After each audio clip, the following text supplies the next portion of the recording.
This all starts with the heart. So let me take you back, February 2008, New Orleans. Mikhail Gorbachev is in town to give a speech about abolishing nuclear weapons. This is years after he was the head of the Soviet Union. I'm in a hotel lobby waiting to see him. I've got an hour and a half to ask the questions that will fill Esquire's What I've Learned column. I'm well prepared, ready to go. Phone rings. It's the publicist. Cal, sorry to tell you, but your interview with Mr. Gorbachev is going to have to be cut short. Uh-oh. Here's why I'm concerned. I know that this column cannot be fluffed up and filled out. This column is written in the words of the subject. And those words can't be just any words. They got to be wise words. So I need at least an hour to get into his soul, extract the wisdom, and fill up this column. How much time do I got? 10 minutes? 10 minutes? I can't make this work in 10 minutes. That's impossible. Cal, look, a lot of very important people have been added to the list to see Mr. Gorbachev. There's nothing I can do. You want the time or not? Well, of course I take the time. But as I hang up the phone, this feels worse and worse because I know I'm going to walk in there, I'm going to say hello, exchange pleasantries, be seated. That's 2 minutes. Plus, my questions had to be translated into Russian, his answers back to English. By the time this thing gets rolling, I may be down to 6 minutes.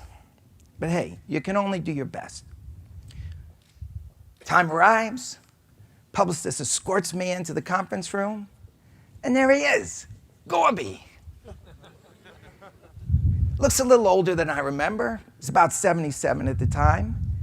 And I'm guessing that he's expecting my first question to be about abolishing nuclear weapons, Ronald Reagan, world events. So I look him in the eye and I ask, what's the best lesson your father ever taught you? He's surprised in a pleasant way. He looks up, he's searching, doesn't say anything. And then it's as if he could see a movie of his past on the ceiling. And he starts to tell me a story about a day when he was a boy and his dad was summoned to fight in World War II. Now, the Gorbachevs lived on a farm, and he describes his trip from the farm to this town with his family to see his dad off.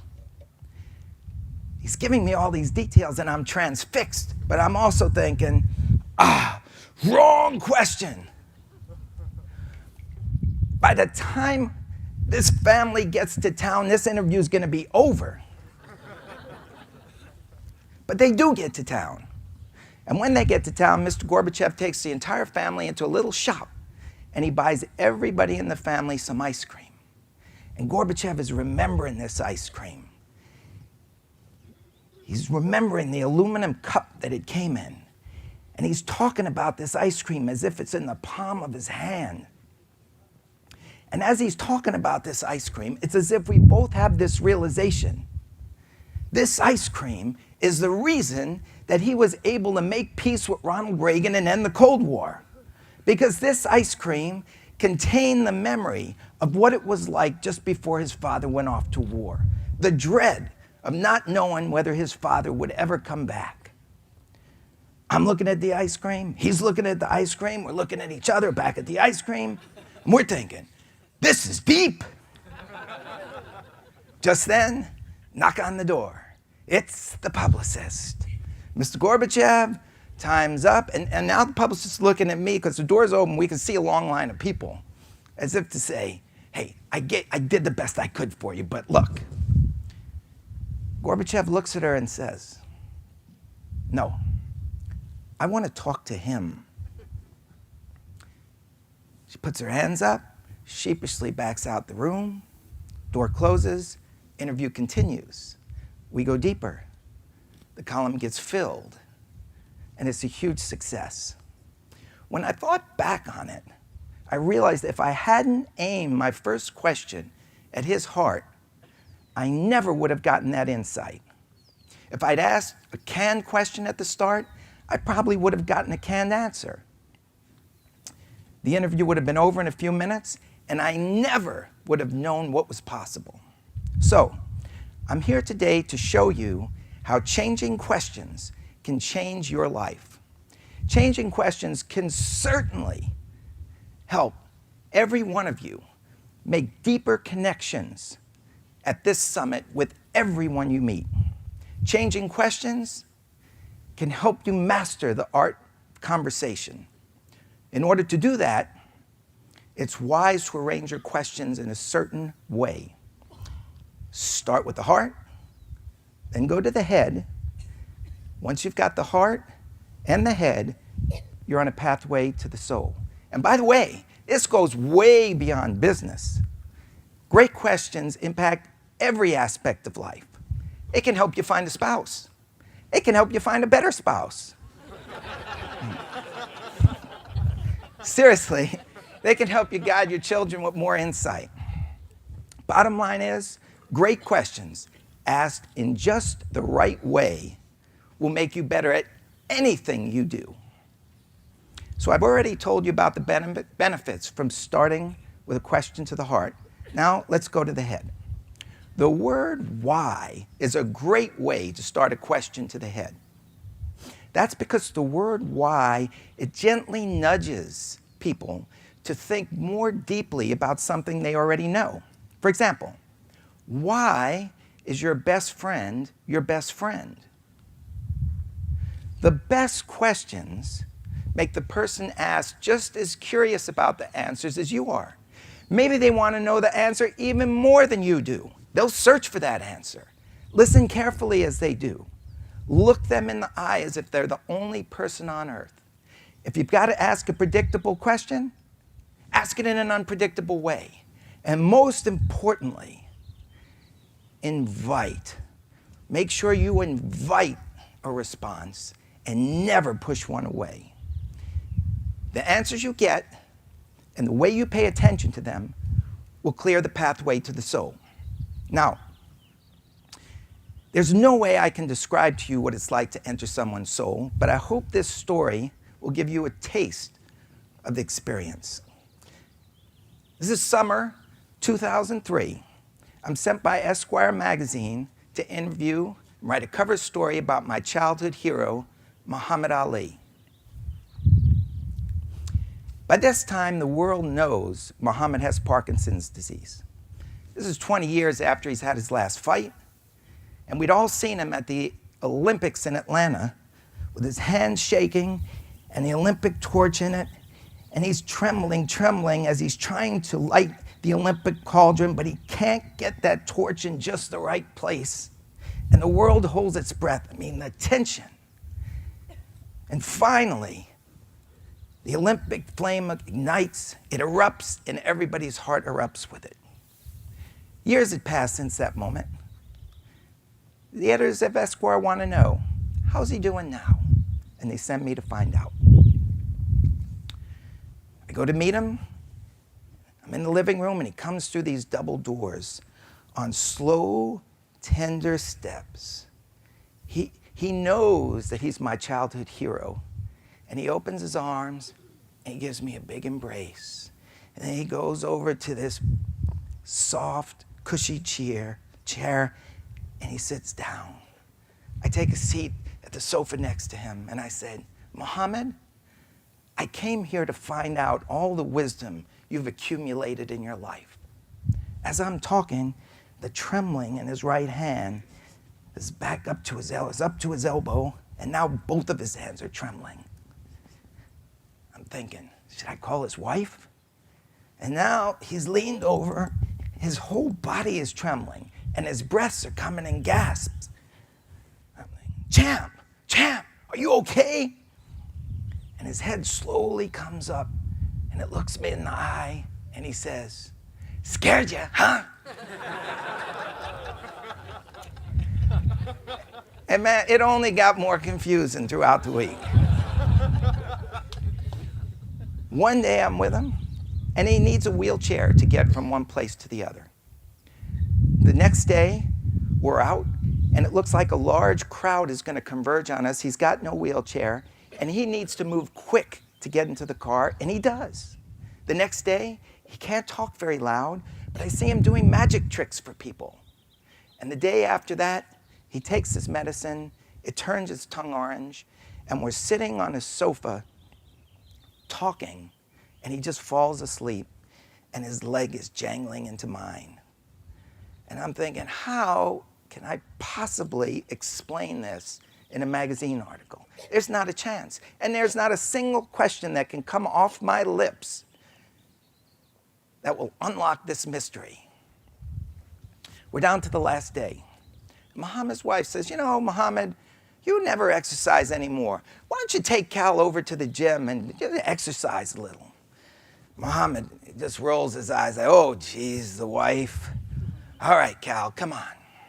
And he walks me over to the gym, only it's not a gym. It looks more like a museum. There's a boxing ring in the center. Looks like nobody's ever stepped foot in it.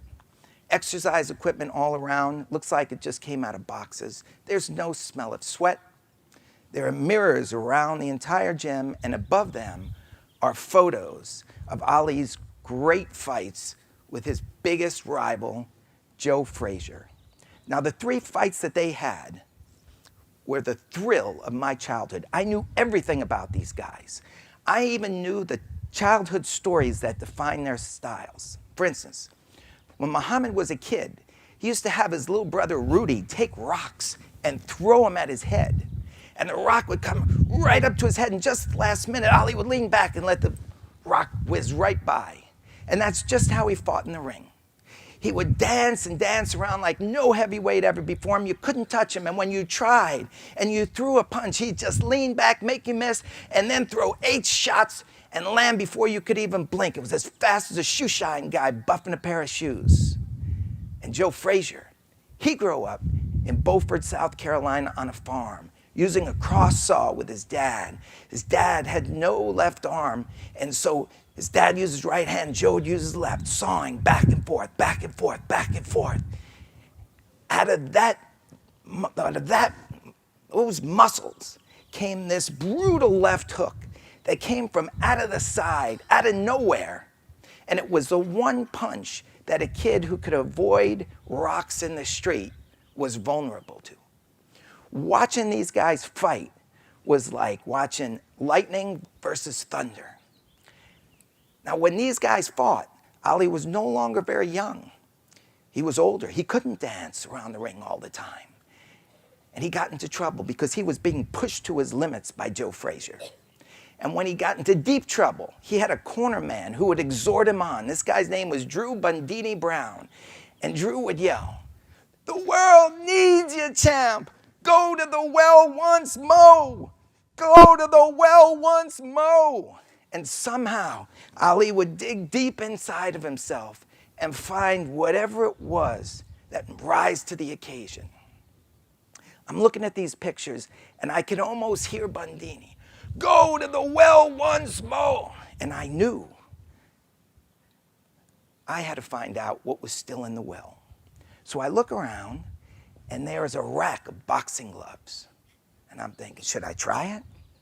I go over, I take 4 gloves off this rack. I put 2 on Muhammad's hands, 2 on my own. Now, there's something you got to understand here. It's a long story. I won't get into it, but I trained to fight Julio Cesar Chavez when he was junior welterweight champ of the world. He was 87-0. It's a long story. What's important in it is I trained in the exact style of Joe Frazier. So I got these gloves on, and now I'm starting to bob and weave. Only I don't come at Muhammad. I go at the heavy bag. And here's the thing. I could do Joe Frazier so good, I could even sound like Joe Frazier. So I'm bobbing and weaving. I'm saying, and I'm looking at Ali out of the corner of my eyes. And his eyebrows arch like a sleeping lion awakened by an old familiar scent. "You good." He comes up to the bag. think that's going to keep me off? I'm saying,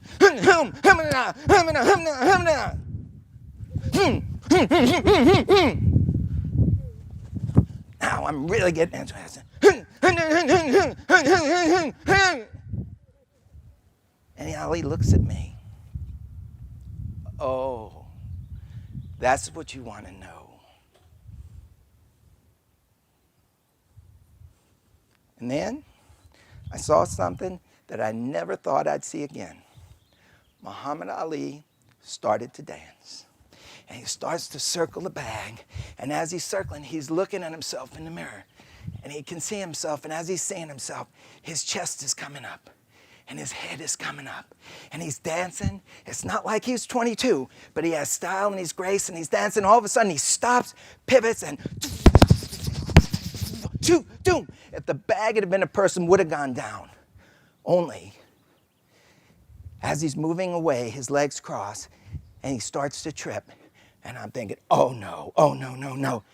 And he goes down on some mats, and I start to run over toward him.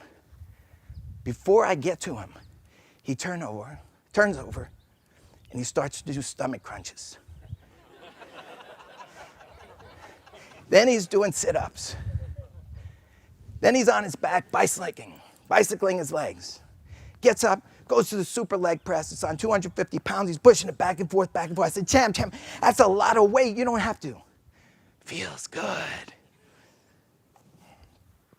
I thought that I'd gotten what I needed to know, but he had more to give. Afterward, we go back to his house. He sits me down at a table, leaves, comes back with a piece of paper. It's filled with wisdom. And he points to a line in the center. It says, God will not place a burden on a man's shoulders, knowing he cannot handle it. Then he goes off again. He goes into the kitchen. And he comes back with two bowls in one hand and a quart of ice cream in the other. And Muhammad Ali and I sit at the table, and we both eat ice cream. Thank you.